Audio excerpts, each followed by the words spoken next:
आगे बढ़ते हैं और देखते हैं सेकंड प्रॉपर्टी। तो देखो मैंने आपको कितनी प्रॉपर्टीज बताई थी, यही 3 प्रॉपर्टीज मैंने आपको बताई थी।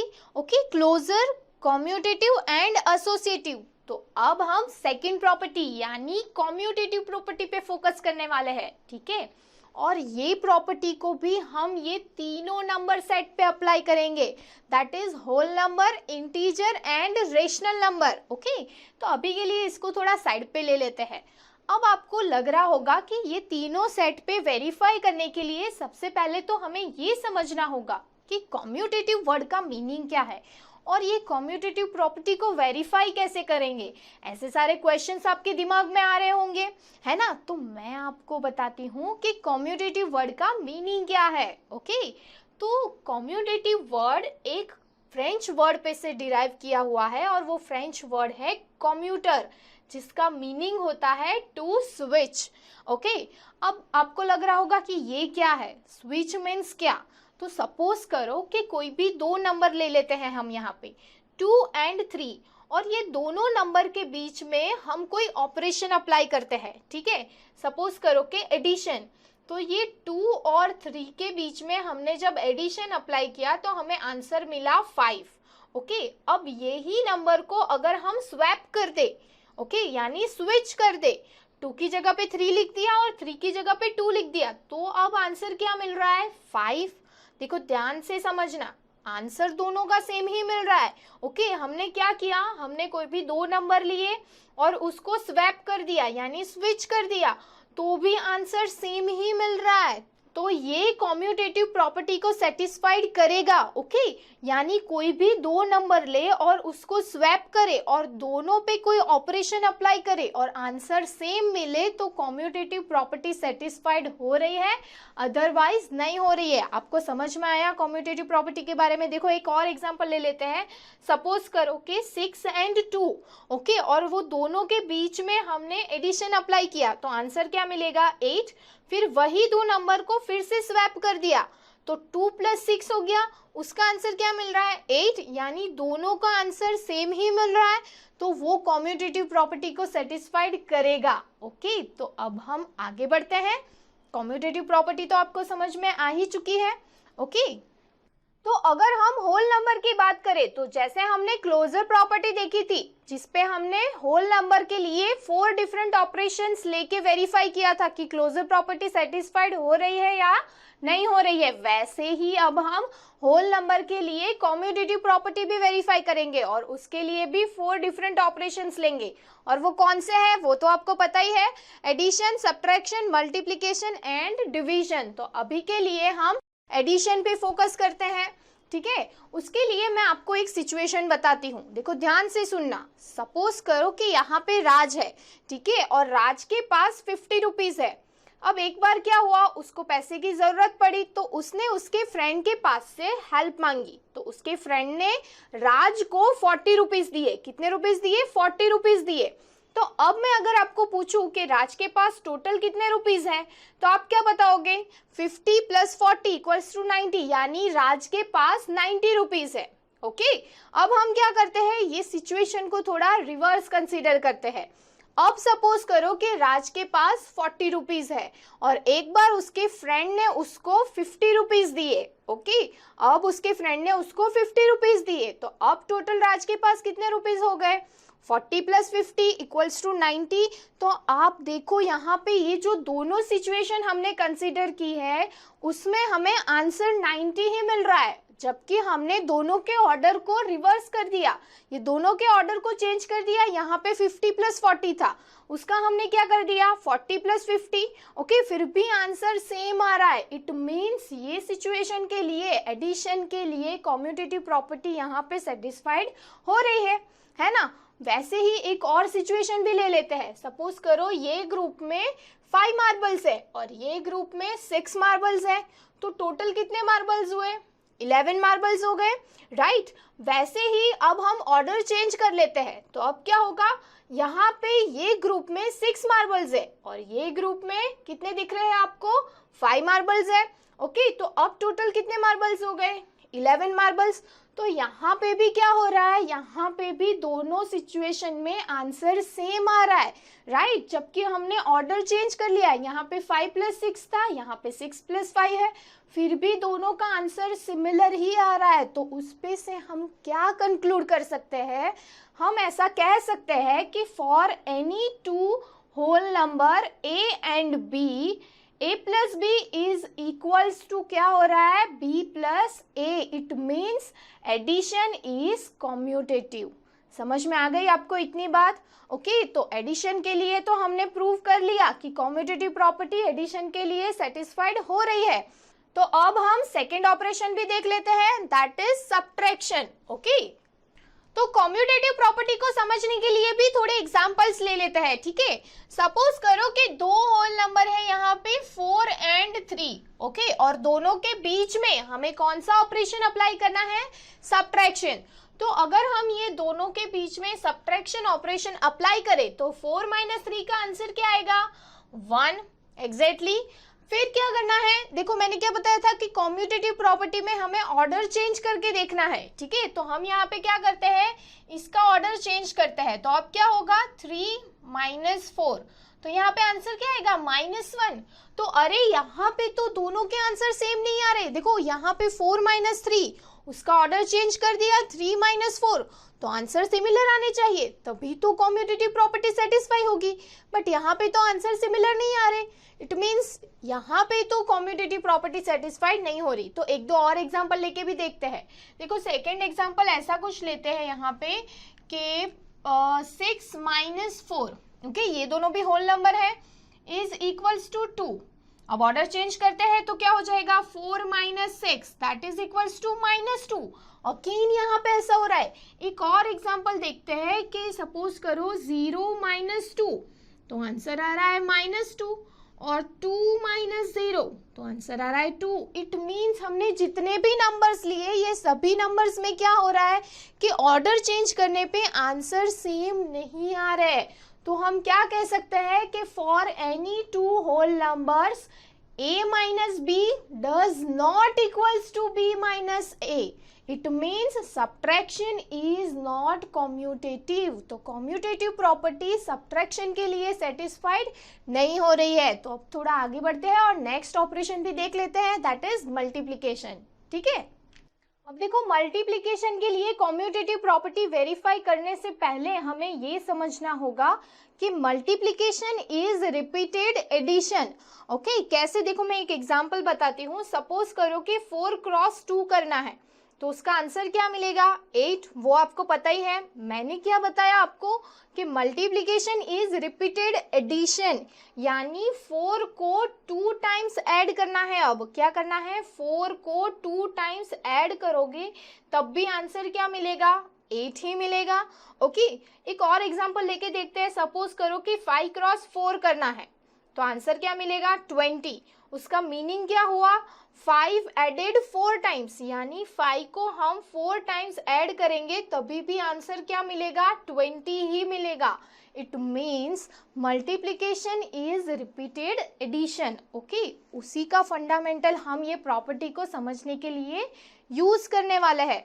तो देखो मैं आपको वो बताती हूँ कि अभी मुझे यहाँ पे करना है 2 × 3। ओके, 2 × 3 करना है, तो उसके लिए मुझे क्या करना होगा, 2 एडेड 3 टाइम्स।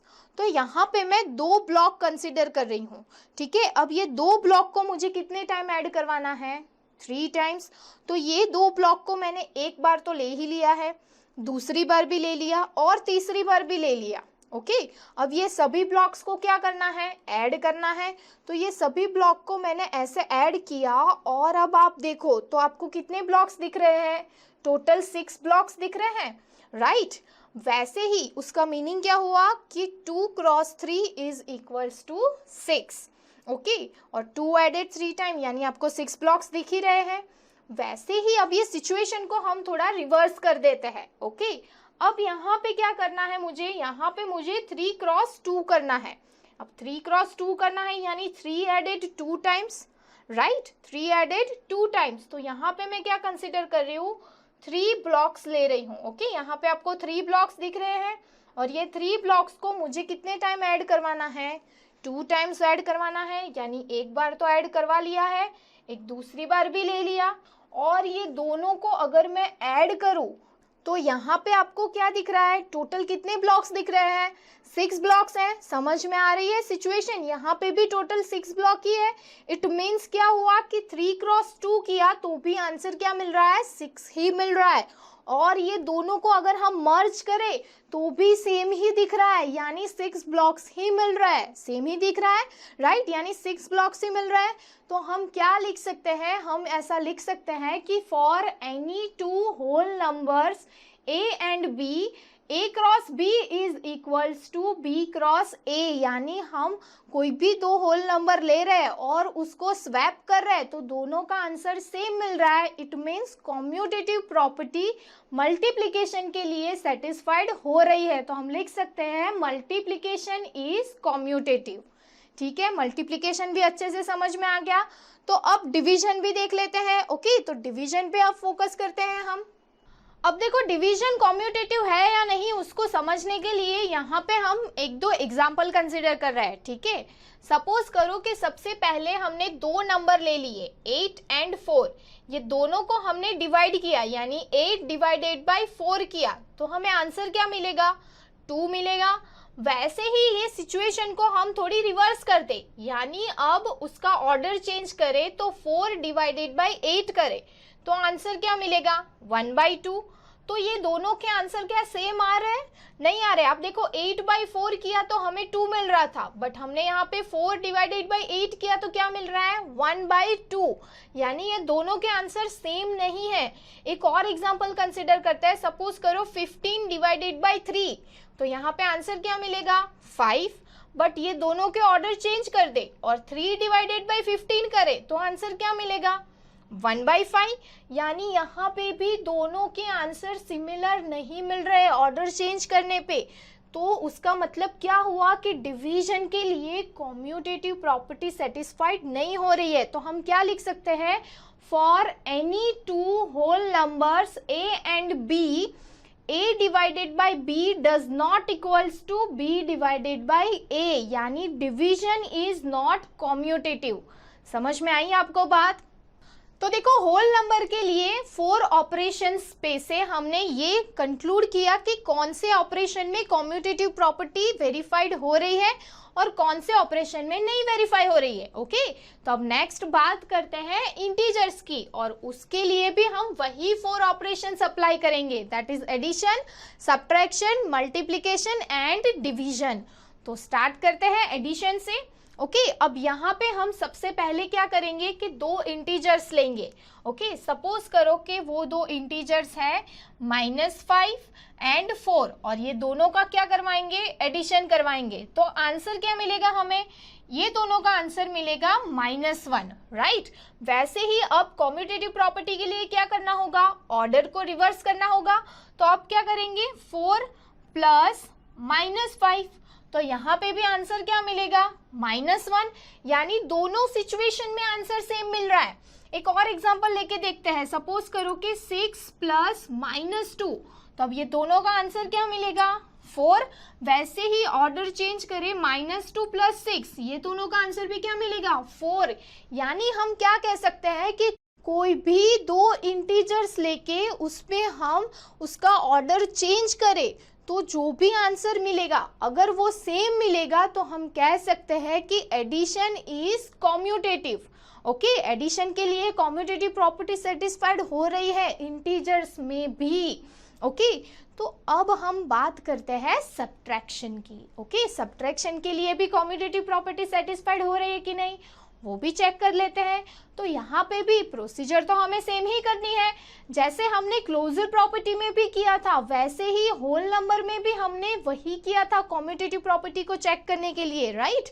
तो वैसे ही अब हम इंटीजर्स में भी अप्लाई करते हैं। देखो यहाँ पे क्या करेंगे, यहाँ पे भी 2 नंबर्स ले लेते हैं। सपोज करो कि 4 -5, अब हमें सब्ट्रैक्ट करना है, ये दोनों इंटीजर्स ही है। 4 - 5 किया तो मुझे कितना मिला, -1। ओके, अब इनके ऑर्डर चेंज करते हैं तो क्या होगा, 5 - 4, तो अब क्या मिलेगा, अब तो मिलेगा 1। अरे यहाँ पे तो हमें सेम आंसर नहीं मिल रहा। आपने देखा यहाँ पे हमने ऑर्डर चेंज किया तो सेम आंसर नहीं मिला। एक और एग्जांपल लेके देखते हैं। सपोज करो कि 0 - 2, तो यहाँ पे आंसर क्या मिलेगा? -2। वैसे ही इसका ऑर्डर चेंज कर देते हैं, 2 - 0, तो आंसर कितना मिलेगा? तो यहाँ पे आंसर मिलेगा हमें 2, यानी यहाँ पे भी सेम आंसर नहीं मिल रहा। ओके, तो उसका मतलब क्या हुआ कि कॉम्यूटेटिव प्रॉपर्टी सब्ट्रैक्शन के लिए सेटिस्फाइड नहीं हो रही है। तो हम क्या लिख सकते हैं कि subtraction is not commutative. Okay, वैसे ही अब हमें मल्टीप्लिकेशन के लिए भी देखना है, राइट? तो मल्टीप्लिकेशन के लिए भी क्या करेंगे? देखो, आपको ये सारी चीज़ें अगर समझ में आ रही है तो आप खुद भी कोई भी 2 नंबर लेके वेरीफाई कर सकते हो। बहुत ही आसान है ना? मज़ा भी आएगा आपको करने में, क्योंकि मैथमेटिकल ऑपरेशंस करने में तो किसको मज़ा नहीं आता, है ना? तो चलो मल्टीप्लिकेशन करते हैं। कोई भी 2 नंबर ले लेते हैं। सपोज करो 0 × 5, ये दोनों का मल्टीप्लिकेशन करने पे आंसर क्या मिलेगा? 0। वैसे ही इसका ऑर्डर चेंज करते हैं 5 × 0, तो भी आंसर क्या मिलेगा? 0, यानी सेम आंसर मिल रहा है। एक सिचुएशन और कंसिडर करते हैं, -2 मल्टीप्लाई विथ -4, तो आंसर क्या मिल रहा है? 8। वैसे ही अब इसका ऑर्डर चेंज करते हैं तो क्या होगा? -4 मल्टीप्लाई विथ -2, तो भी आंसर क्या मिल रहा है? 8। तो आपने देखा दोनों सिचुएशन में हमें जो भी नंबर लिया उसको अगर हम चेंज करें, यानी उसके ऑर्डर को रिवर्स कर दे, तो हमें आंसर सेम मिल रहा है। यहाँ पे भी वही कंडीशन है। तो हम क्या कह सकते हैं कि जैसे हमने यहाँ पे एडिशन में लिखा था कि एडिशन के लिए कॉम्यूटेटिव प्रॉपर्टी वेरीफाई हो रही थी, वैसे ही मल्टीप्लिकेशन के लिए भी कॉम्यूटेटिव प्रॉपर्टी वेरीफाई हो रही है। It means multiplication is commutative, right? अब बचा कौन सा ऑपरेशन है? डिवीजन। अब देखो, डिवीजन के लिए हम एक एग्जांपल लेते हैं। सपोज करो -5 डिवाइडेड बाई 8, तो हमें आंसर क्या मिलेगा? -5/8। अब ऑर्डर को चेंज करते हैं, क्या होगा? 8 डिवाइडेड बाई -5, तो क्या आंसर मिलेगा? -8/5, यानी यहाँ पे हमें दोनों का आंसर सेम नहीं मिल रहा। एक और एग्जांपल लेते हैं। सपोज करो कि 0 डिवाइडेड बाई 1, तो आंसर क्या मिलेगा? 0, बट कंडीशन रिवर्स कर दे, 1 डिवाइडेड बाई 0, तो क्या उसका आंसर मिलेगा? नहीं मिलेगा, क्योंकि वो तो अनडिफाइंड है। आपको समझ में आ रही है बात? यहाँ पे डिवीजन के लिए हमें ऑर्डर चेंज करने पे सेम आंसर नहीं मिल रहा। It means division is not commutative. ठीक है? तो स्टूडेंट्स, अगर ड्रोन स्टडी के ये वीडियोस आपको अच्छे लग रहे हैं तो आप प्लीज इनको लाइक करें, सब्सक्राइब करें, कमेंट्स लिखें। स्टूडेंट्स अपने थॉट्स बताएं, हमारे साथ शेयर करें कि आप और क्या चाहते हैं। और इतना ही नहीं स्टूडेंट्स, सबसे इंपॉर्टेंट नीचे शेयर बटन पे क्लिक करें और अपने दोस्तों के साथ इन वीडियोस को व्हाट्सएप और फेसबुक पे शेयर करें स्टूडेंट्स, ताकि वो भी इन वीडियोस का फायदा उठा सकें स्टूडेंट्स, राइट?